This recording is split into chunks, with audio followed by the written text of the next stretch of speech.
Баарыңыздарга ассаламу алейкум. Сиздерге темир издөө аппараты же орусча айтканда металлоискательди бүгүн көрсөтмөкчүмүн. Бул TX850 деген металлоискатель. Мондай DD катушкасы менен болот. Головкасы мондай болот. Анан артына, мол жагына крона батарейка, мондай батарейкадан түшөт. Бир батарейка түшөт. Окей. TX850 модели. Муну көгүз үчүн сол жакта бурак ичти. Бир жол бураса шылчок болот, тамам күйөт. Загрузка болот. Загрузка болуп бүттү. Анан муну до конца бураса, аягына чейин бураса, глубинаны деле көбөйтөт. Ошону мененчи регулировка глубинанчы. Мына могул жакта 1 деп турат. Ошол 0дон 100ге чейин болот. 100 болса максималдуу глубина болду мынакей 100 болуп. Анан моуну көгүзүп туруп, глубинаны 100 кылып, анан монда ложный сигнал болбош үчүн отстройка от грунта кылыш керек. Аны кылыш үчүн темир жок жерди табып,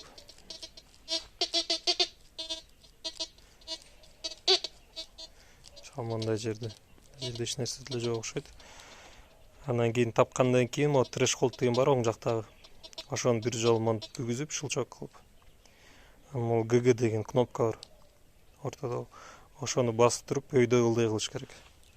Басып туруп, анда өйдө ылдый кылгандан кийин могул значение, анан кийин могул жак окшош болуш керек да. Мисалы, бул жак 91 болсо, бул жак деле 91 болуп, окшош болуш керек. Мынакей 90 окшош болду. Эми муну өчүрүп коюп туруп, издей берсе болот. Анан могул жерде деление, бул глубинаны көрсөтөт. Канчалык көбөйгөн сайын ошончолук жакын деп көрсөтөт темирдичи. Могул болсо бул батарейканын жанагысы заряды. Канча заряд калды батарейкада. Мисалы, мынакей могул шкала темир кайсыл жерде экенин көрсөтөт. Мондай болуп, жакындаган сайын бул деле жакындай берет. Жакындаганда уже мынакей максималын алат. Ушуну бир саат этип калат. Алыстаган сайын кайра мынакей түшө берет. Мен мондай кылып койдум. Текшериш глубинасын текшеребиз эми. Текшериш үчүн бамбуктан мондай метр сыяктуу жасап койдум. Бул жакта 5, 10, 15 сантиметр, баары сантиметрге чейин болуп, 130 сантиметрге чейин. Азыр ушуну көрүп, могул жакка коюп туруп, алтынды, темирди, күмүш, алюминий, жез, ошонун баары канча тереңдикте алганын бирге көрөбүз. Мынакей металлоискательди койдум. Эми биринчи темирден баштайбыз. Бул жолу мен ушундай калыңдыкта темир. 35.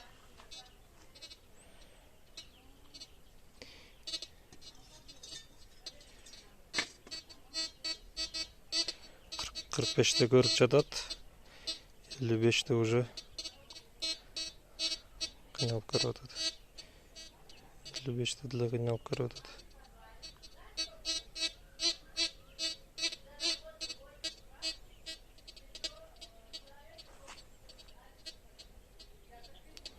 Алтымышта деле кичине көрүп жатат.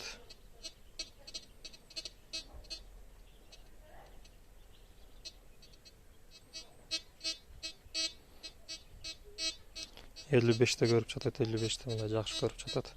60'та ушу көрө албай калып жатат жакшы. Кара темирде мондайды 55 сантиметрде көрдү. Азыр ошону могул жакка жазып коем, кийин аягында толугу менен көрсөтөм. Эми мондай алюминий ушундай калыңдыкта.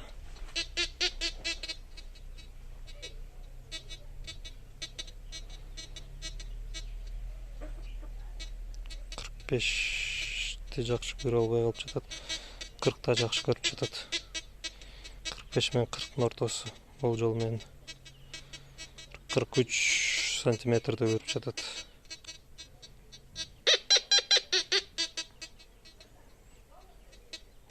43 сантиметр алюминий. Эми мондай тыйын 10 сом. Биздин эле тыйыныбыз. 20, 25, 30 да уже көрбөй калып жатат. 20 да жакшы көрүп жатат. 25 да уже слабый. 30 да такыр эле көрбөй жатат. 25 көрбөй калып жатат. Примерно 23 сантиметр.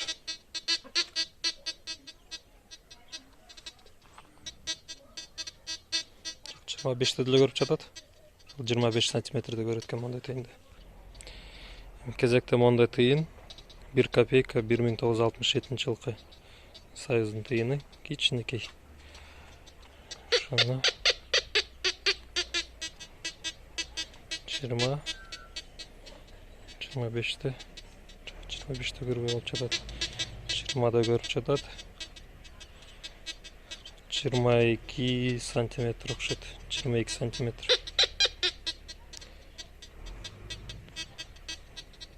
22 сантиметр. Эми монда күмүш шакек 925 проба.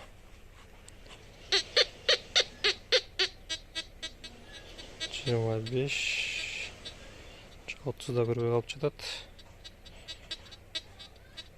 25 деле кыйналып көрүп жатат. 25 20 да жакшы көрүп жатат. 25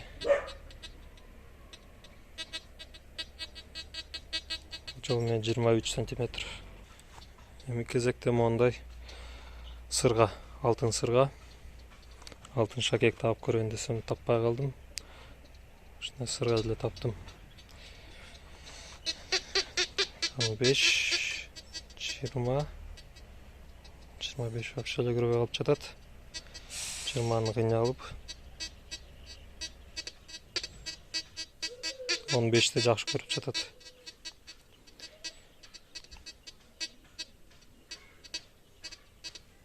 20 сантиметр. Ондай алтын сырганы. Алтын сырга 20 сантиметр. Болду, андан башка көрөйүн десем эч нерсе деле жок экен. Ушундай көрсөткүчтөрдү көрсөттү.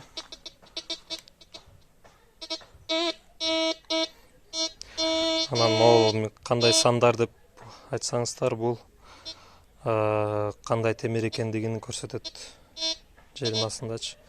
Мисалы 0-дон 40-ка чейин темир деп, анан 40-тан 60-70-ке чейин дагы бир металлды көрсөтөт.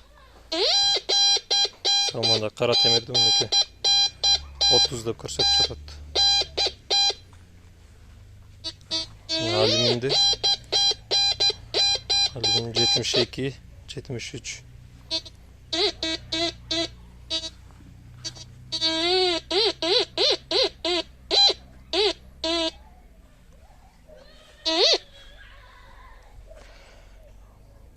Oldu, ушинтип аяктады видео. Каналга жазылыңыздар, лайктан басып, комментарийден калтырыңыздар. Бул менин биринчи видеом. Өтө катуу сындабаңыздар. Дагы көп видео чыгарып турам, дагы башка модельдери бар, ошолорду деле тартып киргизип турам. Сиздерге результатты көрсөтпөй калыпмын. Результат ушундай болду, теги 850нүкү.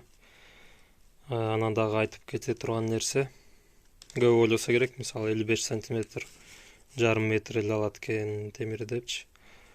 Темир канчалык чоң, анан көлөмү чоң болуп, анан калың болсо ошончолук терең көбүрөөк болот. Мен чоң темирди көрсөткөнгө мүмкүнчүлүк болбой калды. Мисалы мындай отоплениянын трубаларыны, буларды 60-70 ашып кетсе 80 сантиметрге чейин алат буларды делечи. Анан көбү сурайт, 1 метр, 1,5 метрди ала тургандар барбы депчи. Андайдын негизи кереги деле жок, менин оюмчачы. Анткени мисалы 1,5 метрлик металлоискатель болсо деле, аны алып алып туруп, бир жерден сигнал чыгып, 1,5 метрден ылдыйда турган сигнал чыгып, Анан аны казагандан кийин кичинекей эле бир темир болуп калышы мүмкүн. Анан бир кичинекей эле темирди алам деп 1,5 метр деле казыш оңой эмес. 1 метр деле казыш мындай оңой эмес го дейм. Айрыкча мондай таштак жерлерденчи, тоолуу жер катуу жерден. Ошондуктан металлоискатель чыгарган фирмалар деле ошол 60, 70, 80 сантиметрге чейин эле кылып чыгарат. Анткени андан ылдый уже эч ким кызбайт деле депчи. Эң баш кысмы тыйындарды тереңирээк калгандар жакшы. Анан мунун коробкасы мондой болот, 2850 коробкасы. Ичи комплект мондой болот. Чачылган, чачылып турган кези инструкциясы. Ошону менен болду. Катталыңыздар, лайктан басыңыздар, суроо болсо жазыңыздар.